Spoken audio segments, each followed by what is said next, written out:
बिस्मिल्लाहिर्रहमानिर्रहीम। खातिन हज़रात, मैं हूँ अख्तर अब्बास और आप सबको सलाम पहुँचे। आज का मौजू तो बहुत मज़ेदार है, यानी दिलचस्प भी है और पुरलुत्फ़ भी है, लेकिन उससे पहले थोड़े थोड़े खट्टे मीठे से सवाल। पहला सवाल है समीना मुमताज़ का। वो कहती है मैं अपने शौहर से तलाक़ लेके दूसरी शादी करना चाहती हूँ। सीधा साधा जवाब तो ये है कि कर लें, किसने मना किया हुआ है, पर उसके असरात और नताइज के आप ख़ुद ज़िम्मेदार होंगी, बाद में मेरे नाम मत लगा दीजिएगा। नजमा खालिद ने कहा सर को अच्छी सौतन बनना चाहे, को खुदा की बंदी पहली बीवी बनो, सौतन ही क्यों बनना है। यानी जब भी सौतन बन के जाओगे तो आप अपना दर्जा पहले से कमतर करके जाओगे। अल्लाह से आप बड़ी चीज़ मांगे, बड़ा मर्तबा मांगे, बड़ा मुकाम मांगे, बड़ी मोहब्बत मांगे। एक थके हुए आदमी का जो पहले से इस्तेमाल शुदा है, आपने ज़रूर उसकी ज़िंदगी में जाना है। शादी अख्तर ने पूछा कि सर अगर बच्चे ना हो तो क्या किसी का बच्चा लेके पाल लेना चाहिए। देखें, ये अपना अपना शौक़ है। अगर अल्लाह राज़ी नहीं है, उसने आपको नहीं दिया, तो मैंने जितने लोगों ने भी बच्चे दूसरों के पाले हैं, अपनी फूफियों के, भाइयों के, सबको आखिर में तंग होते देखा है। End of the day they are in trouble. बच्चों को भी नहीं पता चल पा रहा होता कि असल मोहब्बत किससे करें। फिर जायदाद के झगड़े, फिर मोहब्बत के झगड़े, बेशुमार तरह की कॉम्प्लिकेशन पैदा हो जाती हैं। आगे तेरी मर्ज़ी। फातिमा खान ने कहा है कि सर ख़ानदान में कोई लड़की डॉक्टर बन जाए तो दूसरी गर्ल्स पे इतना प्रेशर क्यों हो जाता है, और ऐसी लड़कियां जो डॉक्टर बन जाएं ये दूसरों की राह में क्यों रुकावट खड़ी हो जाती हैं। बेटा ये कमज़रफ़ी की बात है, ये बिल्कुल सही है। मैं भी कई ऐसी डॉक्टरों को जानता हूं और उनकी शिकायतें मुझ तक पहुंची हैं कि जिन्होंने खुद बन गई या बन रही हैं तो अपने अजीज़ों के घर जाती हैं तो जाके बताती हैं कि बस ये आखिरी बैच था, अब तो लोगों की सलाहियत ही ख़त्म हो गई और आने वाले दिनों में कोई डॉक्टर वॉक्टरों की कदर भी कोई नहीं, और तुम बन भी नहीं सकते, तुम कुछ और बना जाओ। ये जो घटियापन है, इनफैक्ट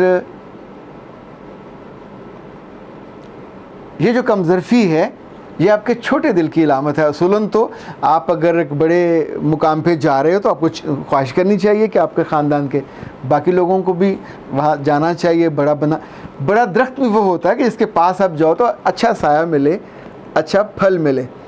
ख़ातिन हज़रात, आज जिस मौजू पे हम बात करने वाले हैं वो अतगरल है। अतगरल से मेरा तारुफ़ रमज़ान में हुआ। पिछले कई माह से मैं रजिस्ट कर रहा था कि इसको नहीं देखना। मुझे गुमान था कि अगर मैंने देख लिया तो ये नशा है, नशे की तरह लगेगा। आप सोचिए कि रमज़ान से पूरा रमज़ान, उसके बाद और अब तक मेरा ख्याल कोई एक रात भी नहीं सोया होऊंगा। अपना काम मुकम्मल करने के बाद 4-5 किस्सें ज़रूर देखता रहा, और वो देखे बिना आपको नींद भी नहीं आती। आप सोचिए कि उसमें ऐसा क्या है कि जो हमको हॉन्ट करता है। मुख्तलिफ लोगों को मुख्तलिफ चीज़ें अच्छी लगीं, मुझको जो चीज़ बहुत अच्छी लगी और जो मैं चाहता हूँ कि आपसे मैं ज़िक्र करूँ, उसके राइटर ने और डायरेक्टर ने जिस तौर पे औरतों को पेंट किया है वो बहुत फेबुलस, बहुत शानदार। यानी मुझे लगता था जैसे मैं मक्का में और मदीना में फिर रहा हूँ कि जहाँ औरतें मूव करती हैं और उनका पूरा वजूद, जिस तौर पे वो कपड़े पहनती थी, जैसे उनका सर कवर होता था, जिस जगह वो रही महीनों, यानी चूँकि ये कई साल से इसकी रिकॉर्डिंग चल रही है, उसने अक्लमंदी ये की कि कोई बुरे करैक्टर की औरत भी दिखानी अगर पड़ी उसको, तो उसने उसको मुकम्मल लिबास में दिखाया। हमारी फिल्मों में और ड्रामों में ये होता है। इवन हज़रत मूसा पे जो मूवी थी 10 कमांडमेंट्स, उसमें भी औरतों को जब वो उस माने में होती थी तो वल्गर सा लिबास, डाउन वाला। इवन दी मैसेज में भी ये एक चीज़ ऐसी थी जो चुभती थी कि अरब की औरतें वो नाच रही हैं, गा रही हैं, तो जो उनके लिबास थे या जो हरम में वो जिस तरह फिरती थी कम लिबासी के साथ, इट वॉज़ देयर। पर इसमें तो कमाल ये किया, अम्मा हाइमा से लेके हलीमा सुल्तान तक। खातिन हज़रात, आप जब भी इसको देखोगे आपको लगेगा कि अम्मा हाइमा जो है वो एक रोल मॉडल है। उसका उठना, उसका बैठ, इवन कबीले के लोग मर रहे होते थे, वहाँ कोई परेशानी होती थी तो जो औरत शेर की तरह खड़ी होती थी वो अम्मा हाइमा। यानी अगर उसका बेटा अगवा हो गया या मर गया या कबीला टूट गया तो अम्मा हाइमा एक शेरनी की तरह, जो रोल होना चाहिए एक माँ का, उसका जो पहनावा था, वहाँ औरतें उठती थीं, बैठती थी, झुकती थी, लेटती थी। किसी एक मौके पे आपकी निगाह उनके बदन पे नहीं पड़ती। यानी दैट्स अ कमाल जो राइटर का भी और उसको बनाने वाले का भी, कि आप अपना फोकस नहीं बिगड़ने देते। लाइक इसमें हलीमा सुल्तान बहुत खूबसूरत किरदार है, जो अतगरल की बीवी 2-3 सीज़न रहेगी। वो उसे कहा जाता है कि बहुत खूबसूरत चेहरा, पर उसके भी चेहरे पे फोकस नहीं है। चेहरा बेशक खूबसूरत होगा, आप उसे महसूस करेंगे, पर एक माँ को अपने बच्चों को, अपने मियाँ को, अपने खैमे को, अपने कबीले को लेके कैसे चलना है, दैट्स द स्पिरिट। इसी तौर पे दो ख़वातीन और भी बाद में आएंगी, दोनों बहनें हैं, एक सीरमा है, ये गद्दार है, और एक बिल्कुल नेगेटिव करैक्टर है। उसकी जो बहन है इब्लिगे, वो सरदारनी है और बाद में इसकी अल्तुगरल की शादी उससे होगी। लेकिन जो सीरमे है, बद किरदार होने के बावजूद, जो सीरमे है वो गद्दार होने के बावजूद, जब उसकी शादी का वक्त आता है तो पूरे कबीले में कहीं जैसे जो आँख मटका, कहीं जो खुफिया ताल्लुकात बन रहे हैं, कहीं मुलाकातें, ये कोई एक वाक़या उन पूरी कहानियों में ज़ाहिर है अल्तुगरल बेशुमार कहानियों का मजमूआ है। यानी ये कहानियाँ जगह जगह से आप बनाई गई, तारीख़ में से ली गई, तब जाके ये 5 सीज़न बने। लेकिन जो खूबसूरती है किसी भी चीज़ की जो उसको बड़ा बनाती है, जो पहला सीज़न है वो एडवेंचर का है, उसमें जो मेन हीरो है उसकी मेकिंग है, और आप धीरे धीरे उसके साथ ऐसा जुड़ जाते हैं कि उसका ज़ख़म आपको अपना ज़ख़म लगने लगता है। इस पूरे में वहाँ ज़्यादा डॉक्टर हकीम नहीं है, पर जिस बहादुरी के साथ जब ज़ख़म लगते हैं और उसको वो दागते हैं आग के साथ, तो हौले हौले आपके अंदर भी आखिरी सीज़नों तक हौसला आ जाता है कि ख़ातून भी ये काम कर सकती है और आप भी कर लेते हैं। इसी तौर पे इसमें एक बड़ा मज़ेदार करैक्टर है बॉम्ब से, जो लंबे लंबे बालों वाला और फ़नी सा भी है, बहुत जानदार है, रीच है, पूरा खाता है। लेकिन जब उसको मोहब्बत होती है गवर्नर की बेटी से, it is so soft, it is so amazing कि जब उसे इजहार मोहब्बत कर रहा है तो उसे वो कह रहा है कि तुम हमारे कबीले में आ जाओ, हमारे कबीले में अम्मा हाइमा है, हमारे कबीले में फ़लाँ है, हमारे कबीले में फ़लाँ है। तो आखिर में कहता है हमारे कबीले में मैं भी हूँ, तुम्हारा ख्याल रखूँगा। अब आप सोचिए, हम नसीम हिजाज़ी साहब के नावल पढ़ते थे तो उनसे बहुत मोहब्बत करते थे, क्योंकि वो भी मोहब्बत को ऐसे दिखाते थे। एक जुमला लिखते होते थे कि लड़की ने लड़के को देखा या लड़के ने लड़की को देखा तो उसके जो धड़कनें थीं वो तेज़ हो जाती थी या वो धीमे से मुस्कुराने लगता था।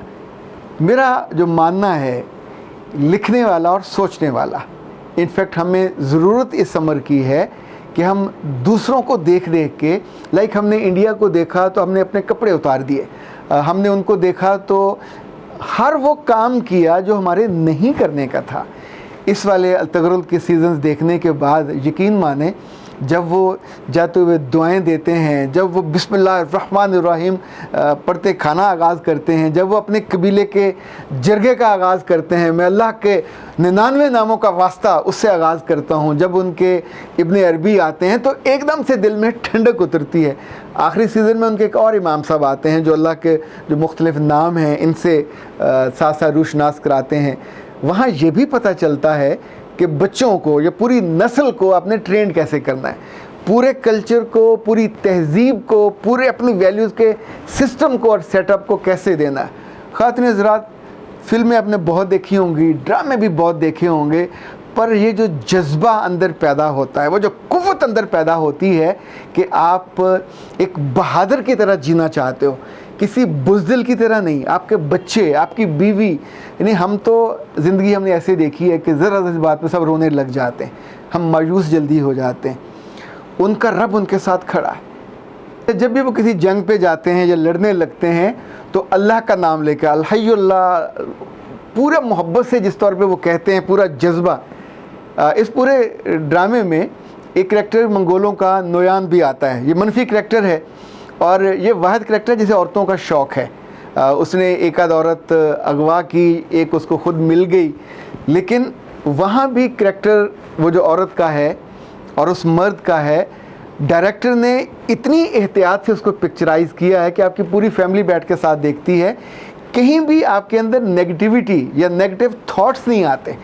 किसी भी ड्रामे की खूबसूरती और कमाल जो है वो यही होता है कि आपका फोकस वो रहे जो रहना चाहिए।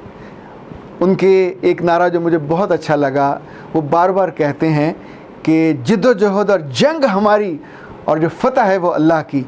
अब देखिए, थीम आप ये दे रहे हैं और हर जगह जहाँ सारी दुनिया उनको छोड़ जाती है, अकेले हो जाते हैं, कैद हो जाते हैं, वहाँ भी उनका जो यकीन है, इसे ईमान कहना चाहिए, रत्ती बराबर नहीं डगमगाता। सब मरे पड़े हैं और एक बंदा बचा है और वो भी यकीन रखता है कि तुम मुझको मार नहीं सकते, मेरा रब मुझे बचा लेगा। ज़ख्मों से चूर हों, सांस आना बंद हो जाए तो भी, इनफैक्ट किसी भी राइटर का, किसी भी डायरेक्टर का, किसी भी सीरियल का अगर कमाल ये हो कि आप उसके इश्क में मुब्तला हो जाओ और आप उसके एडिक्ट हो जाओ। और लाइक मुझे परेशानी ये हो रही है कि सीज़न 5 ख़त्म हो गए तो उसके बाद वक्त कैसे गुजरेगा और उसकी कोई चीज़ आप भूल नहीं पाते। इसने मेरा बहुत कीमती वक्त लिया, पर मैंने अपनी मर्ज़ी से दिया, और इस वक्त के स्पेंड होने के बाद मुझे एक लम्हे को भी नहीं लगा कि मेरा वक्त ज़ाया हुआ। अब मैं दिल से राज़ी हूँ उन सब लोगों पे जिन्होंने वो हफ्तों, महीनों, बल्कि बरसों वहाँ, अब देखें जहाँ पे ये ड्रामा शूट हुआ अब तक 26 मुल्कों के सफारतकार वहाँ विज़िट कर चुके हैं। तुर्की के सदर जो तैयब अर्दगान है वो ख़ुद वहाँ पे गए, और जो उसका हीरो है अर्तगल, वो लाखों नहीं करोड़ों लोगों के दिलों में है। लोगों को उसकी शक्ल भी बहुत खूबसूरत है, वो भी पसंद होगी। हलीम सुल्तान की भी शक्ल और सादगी पसंद होगी, पर वो जो एबिलिटी है टू फाइट, वो जो एबिलिटी है अपने आप को अपने मकसद के साथ जोड़े रखने की, ये जो अल्लाह ताला इज़्ज़त देता है और उस ख़ानदान को मुकाम और मर्तबा देता है कि एक कबीले का सरदार का बेटा, पर अज़म इतना पुख्ता कि जब वो शुरू में तो उसको इल्म भी नहीं था कि मैं कितना बड़ा काम करूँगा, पर जैसे जैसे अल्लाह ने उसको रास्ता दिखाया और फिर उसने अपने कबीले को अलग किया और बहादुर लोगों को लेके चला, तो फिर उसी के ख़ानदान में से ऐसे लोग आए कि जिन्होंने 3 बर्र-ए-आज़मों पे हुकूमत की और अपने नाम को और पैगाम को आगे से आगे पहुंचाया। आई विश के हमारे कबीले और हमारे ख़ानदान, हम सारा दिन आपस में लड़ने और बेटियों से लड़ने और बेटों को डांटने और बहुओं के साथ मुँह मारी करने के अलावा भी ज़िंदगी में कुछ काम होने चाहिए जो आपको, आपकी सोच को बड़ा करें, जो आपके दिल को भी बड़ा करें। अख्तर अब्बास को इजाज़त दीजिए। अस्सलाम वालेकुम।